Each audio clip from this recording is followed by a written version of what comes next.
Invité de cette édition, Richard Audier, directeur général du Fonds social juif unifié. Bonjour. Bonjour Elsa. Vous avez participé et assisté hier à cette présentation du nouveau plan de lutte contre le racisme, l'antisémitisme et les discriminations. C'est prévu pour un temps long, d'aujourd'hui 2026 à 2029. C'était présenté par plusieurs ministres. On va écouter tout de suite Aurore Berger, puis le ministre de l'Éducation nationale. En 2025, toujours 1320 actes antisémites ont été recensés, soit plus de la moitié des faits recensés pour une population qui représente pourtant moins de 1% de notre population. Et selon un rapport de la Défenseure des droits, un Français sur 3 a subi une discrimination liée au travail ces 5 dernières années. Le racisme enferme, l'antisémitisme désigne, les discriminations assinent. La République, elle, émancipe. Ça peut être brutal comme ça peut être insidieux, et nous faisons face à tout un mouvement extrêmement divers, mais extrêmement préoccupant, qui vise finalement à une forme d'essentialisation rampante, qui consiste à assimiler les gens à leur origine supposée, à leur couleur de peau, à leurs opinions politiques, philosophiques ou religieuses, etc. Et ça, c'est l'exact contraire de ce que nous sommes. Ça, c'est pour le constat, Richard Audier, à la fois les chiffres, cette essentialisation que les Juifs, malheureusement, connaissent bien, et puis 4 axes dans ce plan, parmi un concentré sur l'école, bâtir une jeunesse républicaine et universaliste. Ça, concrètement, comment ça se traduit? Ça va se traduire sur le terrain selon ce plan. D'abord, je veux saluer le travail réalisé par Aurore Berger et Cindy Léonie et la DILCRA, les équipes de la DILCRA. Elles ont fait un travail remarquable.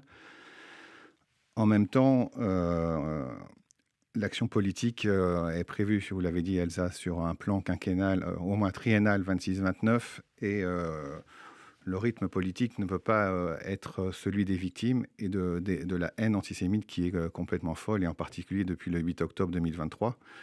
Je rappelle pour nos auditeurs, dans les années avant 2000, avant la deuxième intifada, on était entre 30 et 40 actes antisémites par an en France. Après la deuxième intifada, on était entre 200 et 400. Et là, on est à entre 1000 et 1500 actes par an. Et on minore pas mal, puisque ce n'est que sur les plaintes.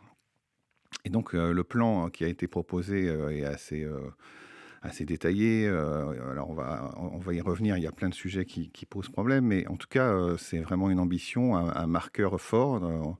On sait que cette équipe-là, autour d'Aurore Berger, a fait un travail précis d'interview. Pour autant, si je vais être tout de suite assez critique sur le côté éducatif, il y a souvent un plan d'urgence à mettre en place et puis un plan à long terme. Et ce qui manque aujourd'hui dans ce plan, c'est des réponses aux victimes aujourd'hui. On le voit sur le dossier canicule. C'est vrai que c'est bien de parler des climatisations pendant 5-6 ans, mais les gens ont chaud aujourd'hui. Les victimes juives aujourd'hui, elles ont chaud.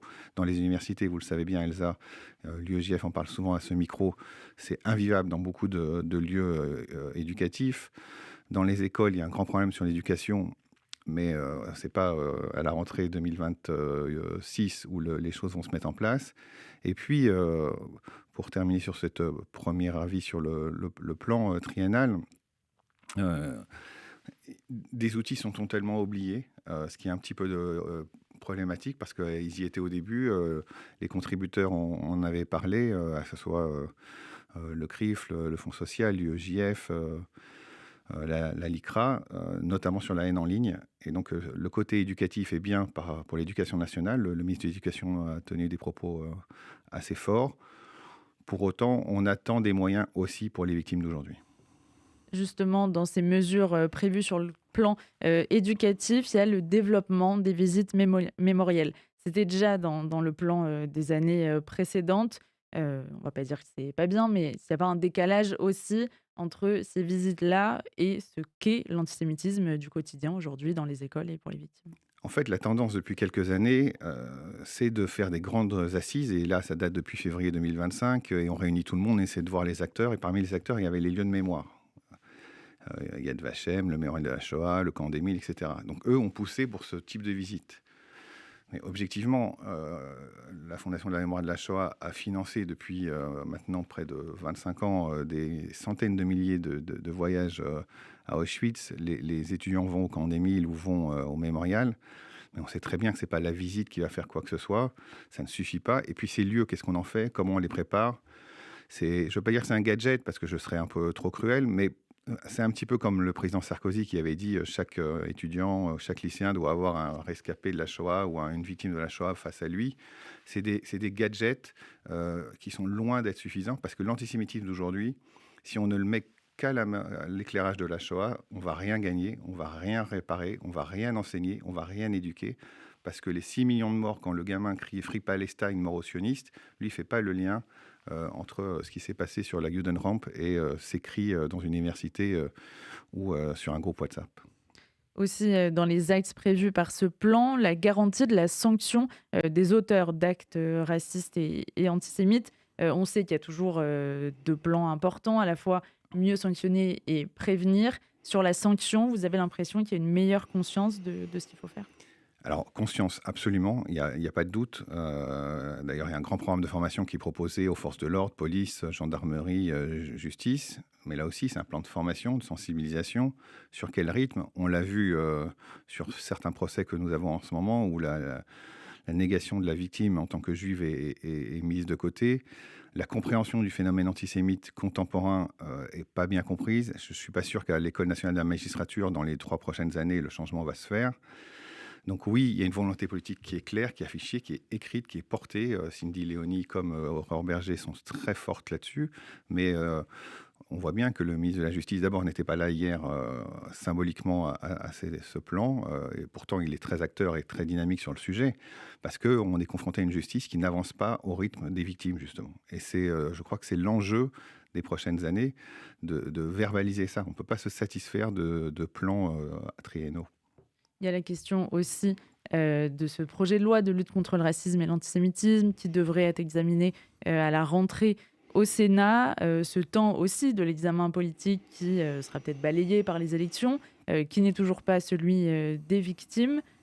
Ça, comment c'est géré? Est-ce qu'il y a aussi une forme de préparation à se dire, si jamais on n'arrive pas au bout, est-ce qu'il n'y a pas des mesures d'urgence à mettre en place tout de suite?